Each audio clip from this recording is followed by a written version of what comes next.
Hello, welcome, good evening. This is Moshe Lama with the Maryland Green Party, candidate for U.S. Senate 2024.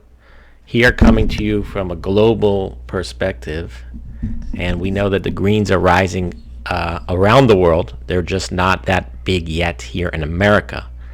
We call the Red and the Blue Party. The Republicans and Democrats still run the show, but we foresee a big change coming, and that's because the environmental climate I would say climate change, climate disaster is coming.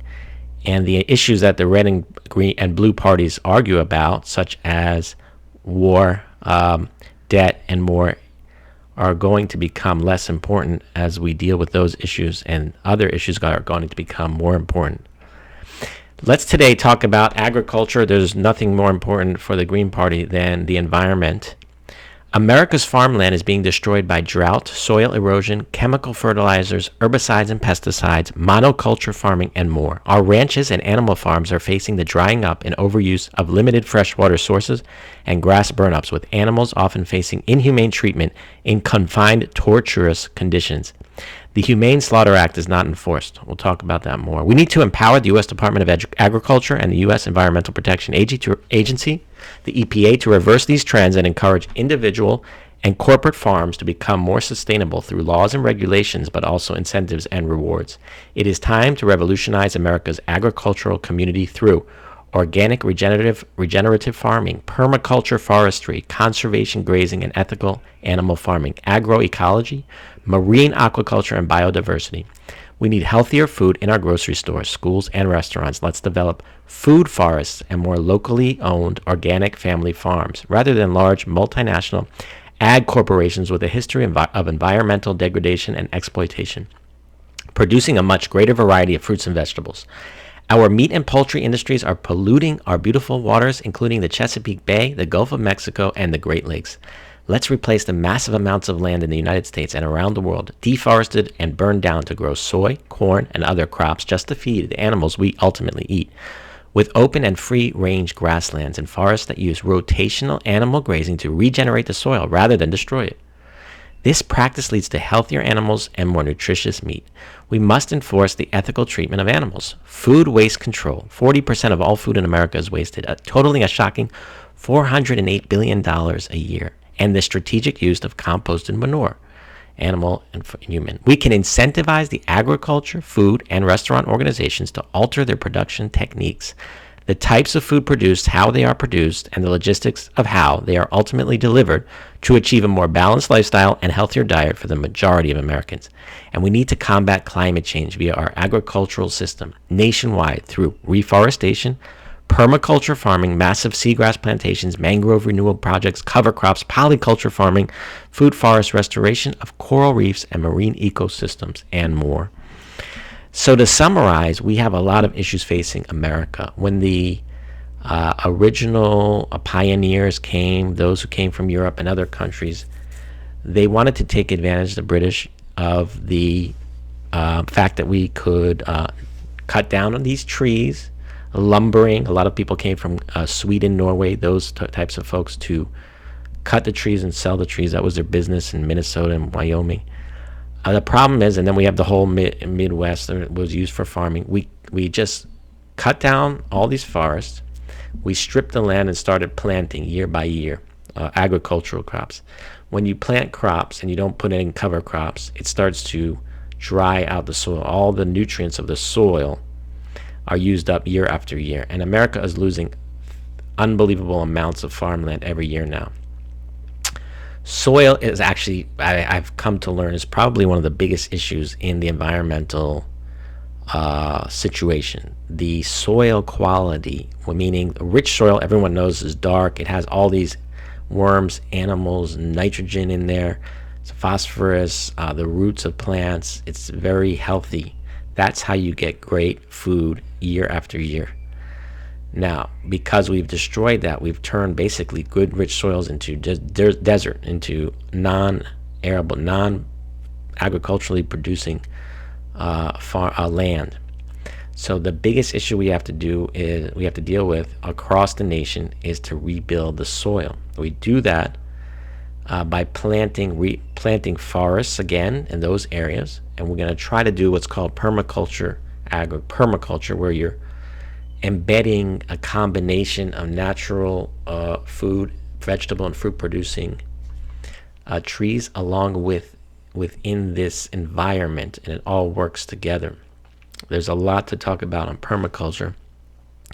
I have on my website here the famous permaculture design by Bill Mollison, if you wanted to learn a bit about that.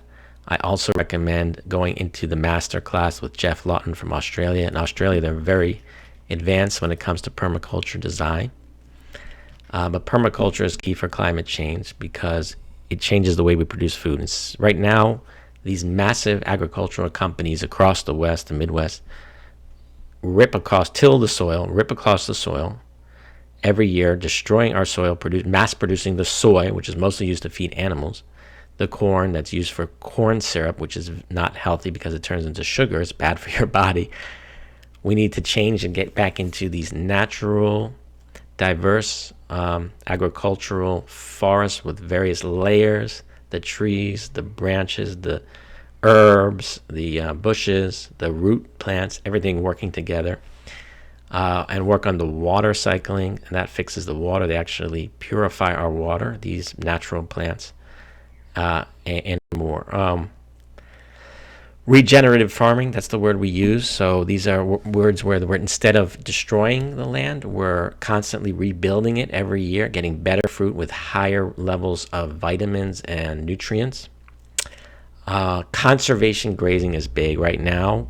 These animals, these cows, are in these large pens or areas. They constantly destroy the land. However, animals are the best tools, like cows, sheep, goats, to regenerate the land. When you have them graze on one area for a little while, they eat up the grass, the manure goes down, it fertilizes the soil. Then you got to move them to the next place so that the fertilized soil can regrow. And you're constantly moving them around. So we can actually utilize conservation grazing critically in the Midwest and West, California, even in Maryland, to rebuild our soils. Sounds interesting, right? We probably have too much of a focus on chicken and cows. We need to diversify. Just like we diversify our investments, we need to diversify our animal raising. Let's talk about goats, sheep. Of course, I'm all for those who want to be vegetarian, but realistically, we're always going to have people who want to eat meat. We need to reduce our meat consumption, let's say instead of every day, maybe 2 to 3 days a week, because the meat are a huge problem when it comes to the deforestation, the soy growing to feed these animals, and then the way they're produced. They're having a major impact. Methane is somewhat of an impact on the air. We know about the carbon issue, the carbon dioxide. Ethical treatment of animals. I think many people know already these massive agricultural corporations are basically treating animals very poorly in tiny pens, chickens and cows. It's a terrible life, and then they just kill them. So we need to follow the Humane Slaughter Act, but more importantly, let them, if we do the grazing, this type of rotational grazing, free range, all animals should be able to have a nice life, free range until the end, whether we kill them for food or not. Marine aquaculture is huge. The idea of rebuilding our bays and oceans. We've overfished. We've reduced. We need to rebuild all of these seaweed and mangrove areas, which are massive carbon sinks. That's going to help us solve the carbon dioxide crisis. Everyone knows we now have 450 or almost 450 parts per million. We need to drop that significantly. It's 150 years that we've been pushing the fossil fuels into the air, heating up the planet. We'll talk more about that in another show, but I'm focused on the agriculture this show.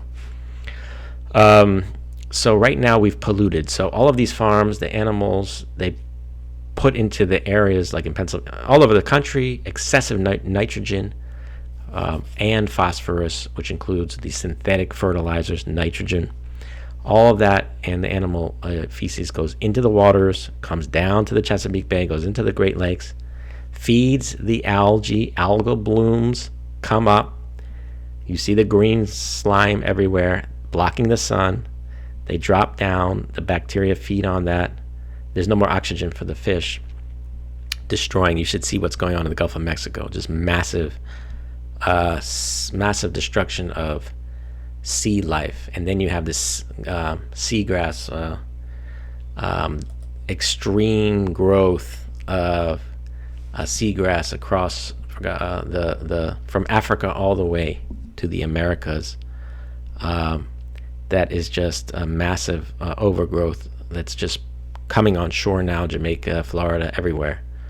A certain kind of seagrass that's going to feeding off of these, what we're polluting, not polluting, but we're just overutilizing on our farms. It's also being used excessively in Nigeria, which is why it's polluting on that side as well. So how do we fix it? We've got to change the entire way we produce food. Again, food forest, regenerative agriculture, organic, permaculture farming, massive seagrass plantations, mangroves renewal. Those are huge for climate. Cover crops. We've already done that in Maryland pretty well. Anytime you've planted for the summer, then during the winter time, cover the whole farm with a cover crop. You could do it with a mix of like 7 types of grains and others, which actually you can harvest in the spring, but that will lock in the nitrogen, lock in the nutrients in the soil for the summertime. Polyculture farming, food forest, restoration of coral reefs. Coral reefs are being destroyed because of the ocean acidification, and then in all over the Gulf of Mexico area, and those are critical for diverse biolife in our fish. Fish farming is not great. It's better to have natural sea life in its natural state. Fish farming has all sorts of problems, diseases, and more. It's not meant to be that way. All right, so that's an overall summary. There's a lot more to talk about in future shows, and the Green Party really is going to focus on these issues. We have a solution. The Farm Bill, every year, 5 years, we have a Farm Bill. In America, there's one coming up this year. We're not going to be able to deal with the problems because we're not looking at a system-wide solution. We're not putting enough money into fixing our agricultural system because I don't think Congress people know exactly what's going on here.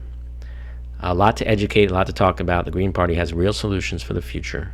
I urge you to learn and study these issues.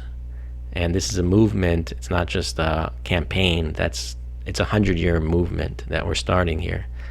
Let's get the Green Party up and running in various states, and let's educate first, and then we can move on to being in the Congress. Thank you so much.